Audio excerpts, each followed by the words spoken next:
Deuxième épître de Paul aux Thessaloniciens, chapitre 1. Paul et Sylvain et Timothée, à l'église des Thessaloniciens qui est en Dieu notre Père et en Jésus-Christ le Seigneur. Que la grâce et la paix vous soient données de la part de Dieu notre Père et du Seigneur Jésus-Christ. Nous devons à votre sujet, frères, rendre continuellement grâce à Dieu, comme cela est juste, parce que votre foi fait de grands progrès, et que la charité de chacun de vous tous à l'égard des autres augmente de plus en plus. Ainsi, nous glorifions-nous de vous dans les églises de Dieu, à cause de votre persévérance et de votre foi au milieu de toutes vos persécutions et des tribulations que vous avez à supporter. C'est une preuve du juste jugement de Dieu, pour que vous soyez dignes du royaume de Dieu, pour lequel vous souffrez. Car il est de la justice de Dieu de rendre l'affliction à ceux qui vous affligent, et de vous donner, à vous qui êtes affligés, du repos avec nous, lorsque le Seigneur Jésus apparaîtra du ciel avec les anges de sa puissance, au milieu d'une flamme de feu, pour punir ceux qui ne connaissent pas Dieu et ceux qui n'obéissent pas à l'évangile de notre Seigneur Jésus-Christ. Ils auront pour châtiment une ruine éternelle, loin de la face du Seigneur et de la gloire de sa force, lorsqu'il viendra pour être, en ce jour-là, glorifié dans ses saints et admiré dans tous ceux qui auront cru, car notre témoignage auprès de vous a été cru. C'est pourquoi aussi nous prions continuellement pour vous, afin que notre Dieu vous juge digne de la vocation, et qu'il accomplisse par sa puissance tous les desseins bienveillants de sa bonté, et l'œuvre de votre foi, pour que le nom de notre Seigneur Jésus-Christ soit glorifié en vous, et que vous soyez glorifiés en lui, selon la grâce de notre Dieu et du Seigneur Jésus-Christ.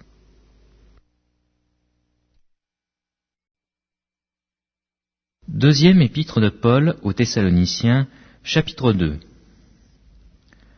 Pour ce qui concerne l'avènement de notre Seigneur Jésus-Christ et notre réunion avec lui, nous vous prions, frères, de ne pas vous laisser facilement ébranler dans votre bon sens, et de ne pas vous laisser troubler, soit par quelque inspiration, soit par quelque parole, ou par quelque lettre qu'on dirait venir de nous, comme si le jour de Christ était déjà là.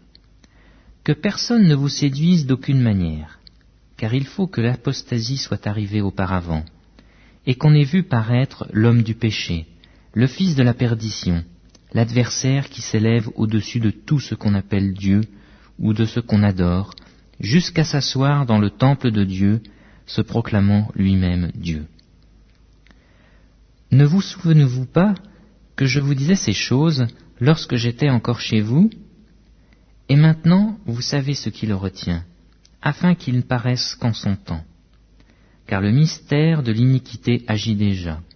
Il faut seulement que celui qui le retient encore ait disparu.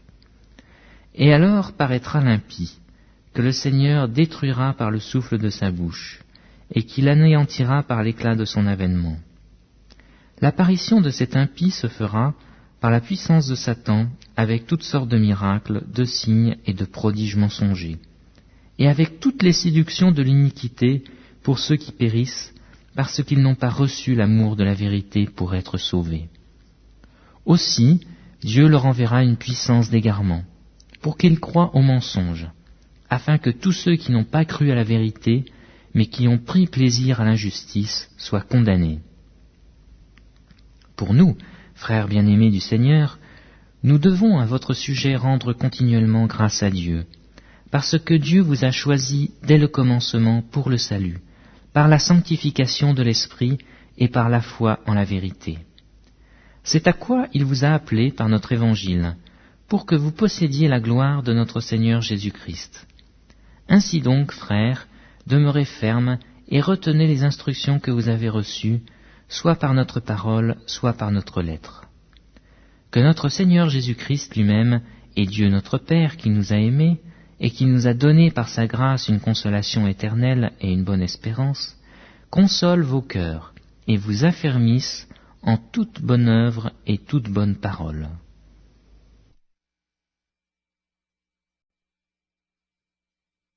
Deuxième épître de Paul aux Thessaloniciens, chapitre 3. Au reste, frères, priez pour nous, afin que la parole du Seigneur se répande et soit glorifiée comme elle l'est chez vous, et afin que nous soyons délivrés des hommes méchants et pervers. Car tous n'ont pas la foi. Le Seigneur est fidèle. Il vous affermira et vous préservera du malin. Nous avons à votre égard cette confiance dans le Seigneur que vous faites et que vous ferez les choses comme nous recommandons.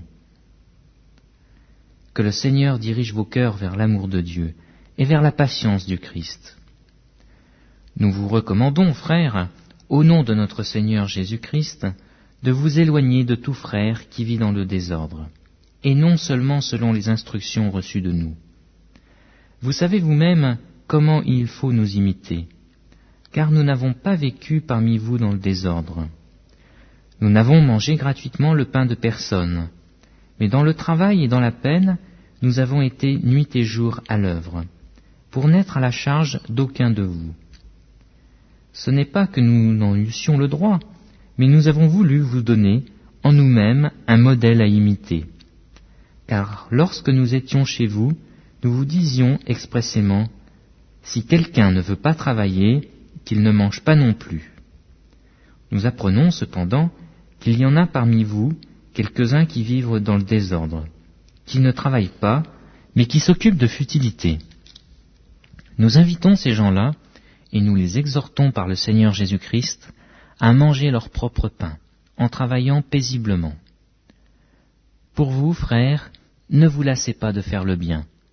Et si quelqu'un n'obéit pas à ce que nous disons par cette lettre, notez-le, et n'ayez point de communication avec lui, afin qu'il éprouve de la honte. Ne le regardez pas comme un ennemi, mais avertissez-le comme un frère. Que le Seigneur de la paix vous donne lui-même la paix en tout temps, de toute manière. Que le Seigneur soit avec vous tous. Je vous salue, moi, Paul, de ma propre main. C'est là ma signature dans toutes mes lettres. C'est ainsi que j'écris. Que la grâce de notre Seigneur Jésus-Christ soit avec vous tous. Amen.